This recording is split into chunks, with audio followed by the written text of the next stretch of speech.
In the early spring of 1943, in the hills of northern Italy, a 62-year-old man is walking down a dirt road. He is dressed as a peasant.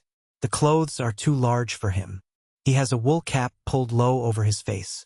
He has a pronounced limp in one leg, a black patch over his left eye, and an empty sleeve where his left arm used to be. He cannot speak Italian. He has not eaten properly in 8 days.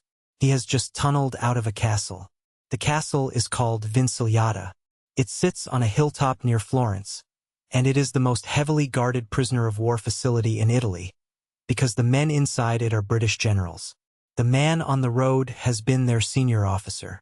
He has ordered, by his own count, 5 escape attempts. The tunnel was the 5th. He will be recaptured in 3 days.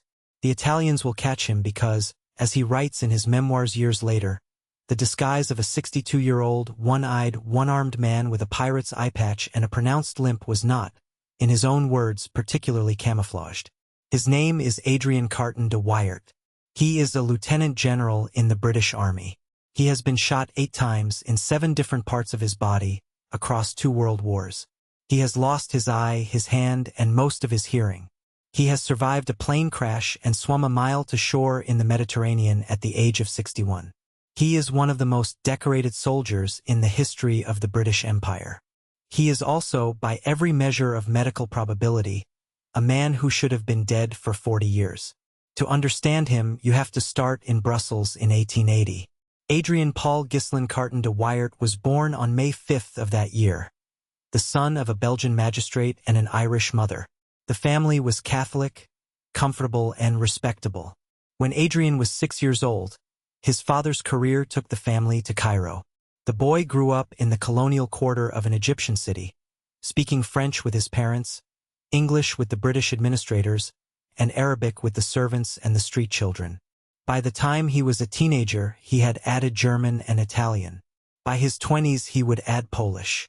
He never made anything of his languages. He simply absorbed them the way other children absorb baseball statistics. He was sent to Oxford in 1899 to read law. He hated it. The Boer War began that same year. Adrian Carton de Wiart, age 20, did 3 things in quick succession. He dropped out of Oxford. He invented a false name and a false English nationality. And he enlisted as a private soldier in the British Army. In his first battle in South Africa, he was shot in the stomach and the groin. He was 3 months in a military hospital. His father, a Belgian magistrate of considerable reputation, traveled from Cairo to find his missing son, located him in a British military ward under an assumed name, and reacted in the only way a respectable Edwardian father could. He withdrew the boy from Oxford, since Oxford was clearly the problem, and bought him a commission as a regular officer. It would not be the last time someone tried to save Adrian Carton de Wiart and failed. In 1914, he was sent to British Somaliland. He was serving against a religious militia known to the British as the Dervishes. In a small engagement of which the war diaries record almost nothing, he was shot twice in the face. The first bullet took his left eye. The second passed through his ear. He was shipped back to England to recover. The surgeons fitted him with a glass eye. He hated it. He climbed into a London taxi one afternoon, looked at himself in a small hand mirror, and threw the glass eye out of the cab window. He bought a black silk patch on the same trip. He wore the patch for the rest of his life. I felt, he later wrote, like a pirate. That was the spring of 1915. The Western Front was waiting. What happened to him in the next 3 years, on the trenches of France and Flanders, is almost impossible to describe without sounding dishonest. He was shot through the lung at Mons. He was shot through the stomach. He was shot through the ankle. He was shot through the hip. He was shot through the leg twice. He was shot through the ear on the side the bullet in Somaliland had spared. He was hit in the head by shrapnel. Each time, the army shipped him to a hospital. Each time, he recovered. Each time, before the doctors had finished signing the paperwork, he walked out of the ward and went back to the front. In 1917, at Cambrai, his hand was caught in a piece of falling stone or steel. The hospital surgeons examined the fingers and told him they could not save them, but that they would not amputate because the wound was not yet that bad. He went back to the bed. He looked at his hand. He tore the dead fingers off himself and threw them away. The wrist was amputated later. That sentence sounds like something from a piece of soldier's mythology. It is in his memoir, written in his own dry, slightly amused prose. It is also in the medical files of the British War Office. The fingers were not, in any operational sense, attached to him anymore.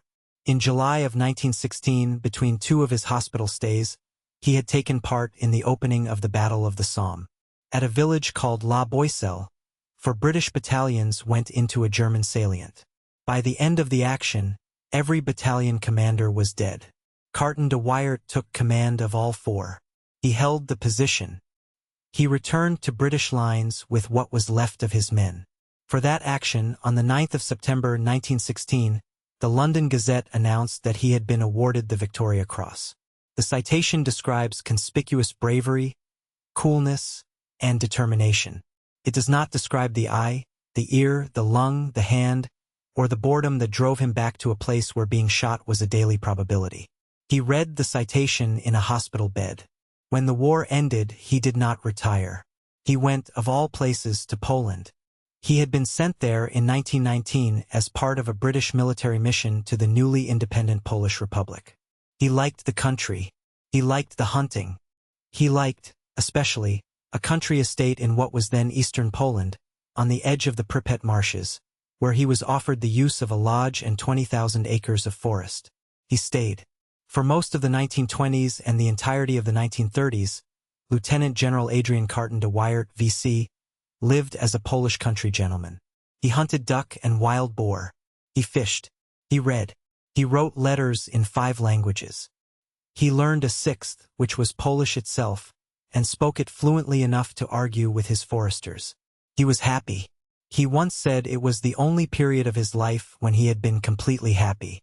In September of 1939, Germany invaded Poland. He was 59 years old. He went back into uniform within the week.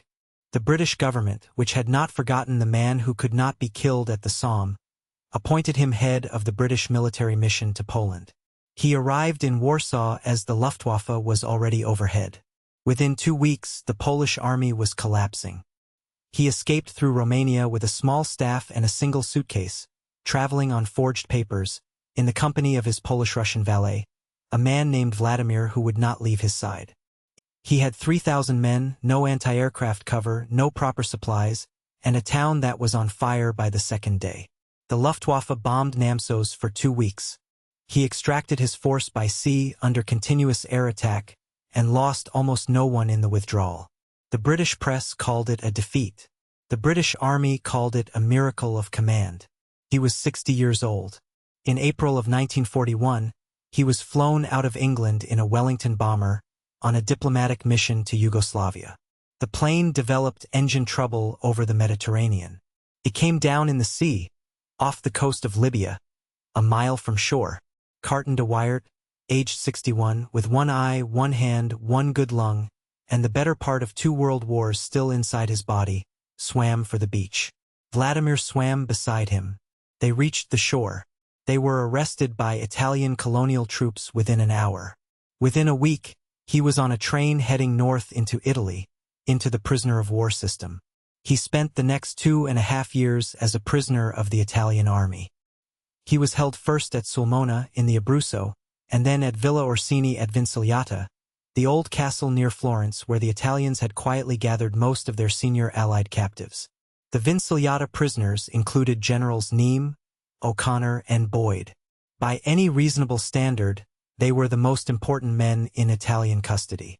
They tried to escape 5 times. 3 of those attempts were ordered by Carton de Wiart personally. In March of 1943, he and 5 other generals tunneled out. He walked for 8 days through Tuscany, dressed as the worst peasant in Italian history, until the Italians recaptured him. He went back to the castle without complaint. He wrote later, expected the recapture. He had hoped for at least a fortnight. In August of 1943, the Italian government was secretly preparing to surrender. The Italians needed a way to send signals to the British without being intercepted by the Germans they were still officially allied with. They needed a man who could speak with authority on both sides. They opened the door of Vincigliata and offered Adrian Carton de Wiart parole. He flew to Lisbon. He carried the armistice signals. The Italian surrender followed within weeks. He did not go home. Winston Churchill had a new use for him. In October, at the age of 63, he was sent to China as the Prime Minister's personal representative to Chiang Kai-shek. He spent the last 2 years of the war in Chongqing, advising the Generalissimo, drinking rice wine, learning a little Mandarin, and surviving a fall from a wet staircase that broke several of his ribs. He came home in 1947. He retired to County Cork on the southern coast of Ireland, in a stone house in a village called Killinardrish. He fished the local rivers. He gardened, awkwardly, with one hand. He sat down to write his memoirs. He published them in 1950 under the title Happy Odyssey. Ernest Hemingway, who had spent a war or two of his own watching other men, called it the most stylish military autobiography ever written. The opening sentence is the most famously understated line in the literature of the British Army. I cannot pretend, it says, I have not enjoyed wars. That is the entire confession. He spends the rest of the book describing the wounds, the prisons, the escapes, and the friends he buried, in the unhurried prose of a man telling a slightly funny story over brandy. He does not boast. He does not complain.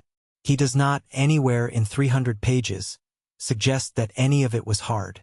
On the 5th of June, 1963, he died in his sleep in the stone house in Killinardrish at the age of 83. He had been shot 8 times. He had lost an eye, a hand, and most of his hearing.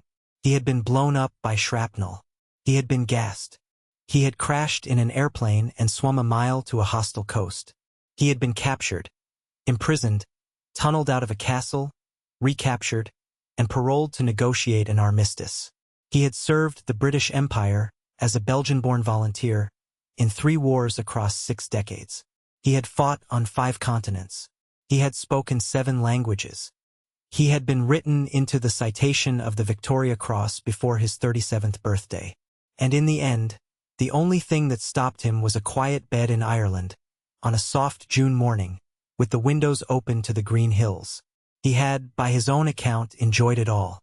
If this story moved you, subscribe to follow the Untold Front.